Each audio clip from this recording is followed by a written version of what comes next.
உங்கள் குழந்தைகள் நினைவாற்றலை நீங்க அதிகப்படுத்தணுமா? அவங்கள சுறுசுறுப்பா வச்சுக்கணுமா? காலைல எழுந்த உடனே ஒரு கிளாஸ் வெந்நீர் குடுங்க. இல்ல வெந்நீர்ல கொஞ்சம் நெய்யும், கொஞ்சம் தேனும் மிக்ஸ் பண்ணி குடுங்க. வல்லாரைக்கீரை அது எல்லாருக்கும் தெரியும். அந்த வல்லாரைக்கீரை பவுடரா கிடைக்குது நாட்டு மருந்து கடைகள்ல. அந்த பவுடர் ஒரு ஸ்பூன் எடுத்து பாலுலயோ, இல்ல தண்ணீரிலயோ கலந்து குடுங்க. இல்ல ஃப்ரெஷ் கீரை கிடைச்சுச்சுன்னா, அதில தொக்கு, இல்ல அதில சாதம் செய்து குடுங்க. குழம்பு வச்சு குடுங்க. அது மூளை வளர்ச்சிக்கு ரொம்ப நல்லது. காலையில அவங்க இட்லி, சாம்பார் அதேமாரி குடுங்க. அவங்களுக்கு வந்து ஹெவியான இந்த நூடுல்ஸு, இந்த செரிக்க அதாவது கடினமா இருக்கக்கூடிய பொருட்கள தராதீங்க. சிறுதானிய உணவுகள் அவங்களுக்கு குடுங்க. காலையில பாதாம் பருப்பு ஒரு 5 பருப்பு ஊற வச்சு, அத தோல் நீக்கி அவங்களுக்கு குடுங்க. அவங்களுக்கு ஸ்நாக்ஸ் பேக்ஸ்ல வந்து ஃபுல்லா அந்த ட்ரை ஃப்ரூட்ஸ் அதேமாரி தான் இருக்கணும். அதில மிக்சர் குடுத்து அனுப்புறது, பொட்டலம் குடுத்து அனுப்புறது, இந்த எண்ணெயில பொரிச்ச பொருட்கள் குடுத்து அதெல்லாம் குடுக்காதீங்க. ஜங்க் ஃப்ரூட்ஸ் குடுக்காதீங்க. ட்ரை ஃப்ரூட்ஸ், ஃப்ரெஷ் ஃப்ரூட்ஸ் அது மட்டும் தான் அவங்க ஸ்நாக்ஸ் பாக்ஸ்ல இருக்கணும். மாலையில சாயந்திரம் ஸ்கூல்ல இருந்து வந்த பிறகு அவங்களுக்கு பால் குடுங்க. பால்ல வந்து சத்து மாவு விக்கிது. எவ்வளோ குழந்தைகளுக்கு சத்து மாவு இருக்கு. நீங்க கேட்டீங்கன்னா, நாங்க கூட உங்களுக்கு தரோம். நாங்க அனுப்பிச்சு வைக்கிறோம்.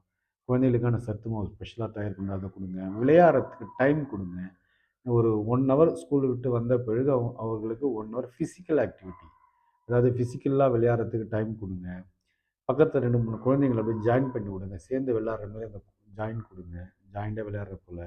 மூளைக்கு புதிர் கணக்குகள் மாரி விளையாடுவாங்க. அந்த புதிர் கணக்கு போல அவங்களுக்கு குடுங்க.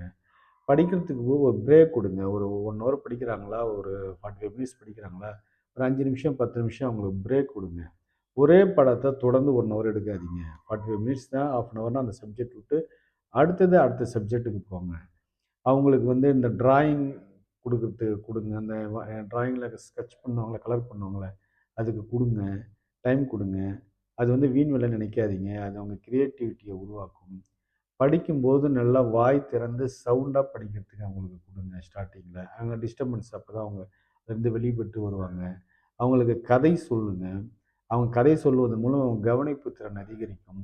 அவங்கள அந்த கதைய திருப்பி சொல்ல சொல்லுங்க மறுநாளு. இரவுல அவங்களுக்கு வந்து சாதம் வந்து பருப்பு சாதம், காய்கறி கலந்த சாதம் கொஞ்சம் குடுங்க. வெறும் வயித்துல படுக்க வைக்காதீங்க. ஏன்னா, வெறும் வயித்துல பால் மட்டும் குடிச்சிட்டு படுத்தாங்கன்னா, காலையில டயர்டா இருப்பாங்க. தூங்கும் முன் சூடான பால் குடுங்க. அந்த பால்ல மிளகும், மஞ்சள் தூளும் மிக்ஸ் பண்ணி குடுங்க. அவங்க நரம்பு மண்டலத்துக்கு நல்லது. மொபைல் ஃபோன் குடுக்கவே குடுக்காதீங்க. ஒரு ஏதோ குடுத்தீங்கன்னா, ஒரு 15 நிமிஷம், ஒரு 30 நிமிஷம் டைம் குடுத்து, ஒரு நாளைக்கு உங்களுக்கு அவ்வளோதான். லிமிட் சுத்தமாவும் குடுக்காம இருக்காதீங்க. உங்களுக்கு வெறுப்பு உண்டாகிடும். ஒரு லிமிட் குடுத்து, இந்த லிமிட்டுக்குள்ள நீங்க முடிச்சுக்கணும்னு சொல்லிடுங்க. நைட்டு அவங்கலாம் 9 மணி நேரம், 10 மணி நேரம் தூங்கணும் குழந்தைகள். அப்ப நாம சராசரி மனிதர்கள் ஒரு 6 மணிலேருந்து 7 மணி நேரம் தூங்குனா போதும். 8 மணி நேரம் சொல்றாங்க. 6 மணி நேரம் போதும். ஆனா குழந்தைகள பொறுத்தவரைக்கும் 9 மணி நேரம், 10 மணி நேரம் தூங்கணும்னு வச்சுக்கங்களேன். அவங்களுக்கு வந்து தூக்கத்துக்கு டைம் குடுங்க. அவங்க டீ, காஃபிய அவங்க கண்ணுலயே காட்டாதீங்க. டீ, காஃபிலாம் அவங்களுக்கு தேவையே கிடையாது. அதிகம் இனிப்புள்ள சாக்லேட்டுகள், இனிப்புகளே அதிகம் குடுக்க தேவையில்ல. அதுவும் குறிப்பா இந்த சாக்லேட்டுகளுக்கு அவங்க கவனம் அதிகமா இருக்கும். ஆர்வம் அதிகமா இருக்கும். அத அவங்க கண்ணுல காட்டாதீங்க. காட்டுனா தானே அவங்க கேட்பாங்க. காட்டாதீங்க. டிவிக்கும் டைம் குடுத்துருங்க. இதுதான் டிவி டைமு. அவங்களுக்கு ஒரு சிலபஸ் மாரி போட்டு குடுத்துருங்க. இதுதான் படிக்கிற நேரம், இது விளையாடுற நேரம், இது சாப்பிடுற நேரம், இது தூங்குற நேரம்னு அவங்களுக்கே ஒரு ஷெட்யூல் மாரி போட்டு குடுத்துருங்க. குடுத்தீங்கன்னா, உங்க குழந்தைகள் மிக சிறப்பாக வருவார்கள்.